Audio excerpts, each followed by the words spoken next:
చేయి పట్టి నడక నేర్పిన తండ్రి తన పాలిట యముడవుతాడని ఈ అమ్మాయి కల్లో కూడా ఎక్స్పెక్ట్ చేసి ఉండదు. ఈమె పేరు Radhika Yadav, national tennis player and ఒక టెన్నిస్ అకాడమీ కూడా రన్ చేస్తుండేది అండ్ రీల్స్ చేస్తూ సోషల్ మీడియాలో యాక్టివ్ గా ఉండేది. కానీ ఇదంతా రాధికా వాళ్ళ ఫాదర్ కి నచ్చేది కాదు.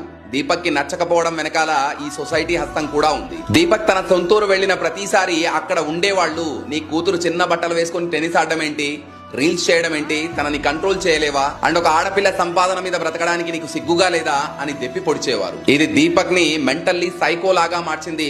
దీపక్ తన కూతురి పాలిటే రాక్షసుడిగా మారాడు. కోపంతో తన లైసెన్స్డ్ గన్ తీసుకుని 5 రౌండ్లు ఆమె మీద షూట్ చేస్తే 3 బుల్లెట్లు తగిలాయి. దాంతో రాధిక అక్కడికక్కడే చనిపోయింది. ఇక్కడ ఎవరిది తప్పు? తండ్రి వారించినా తనకు ఇష్టం లేదని చెప్పినా తనకు ఇష్టం వచ్చిన పని చేసిన రాధికదా? ఎవరో ఏదో అనుకుంటున్నారని తన కడుపున పుట్టిన కూతుర్నే పాశవికంగా చంపిన తండ్రిదా? పని పాట లేకుండా టైం పాస్ కోసం వేరే వాళ్ళ జీవితాల్లో తొంగి చూసి హేళన చేసే ఈ లోకానిదా? దీని మీద మీ అభిప్రాయం ఏంటో కూడా ఖచ్చితంగా కమెంట్ చేయండి. సొసైటీ ఏది చెప్తే అది నెత్తినెక్కించుకుంటే పర్యావసనాలు ఇలా ఉంటాయని అందరికీ తెలిసేలా ఈ వీడియోని తప్పకుండా షేర్ చేయండి.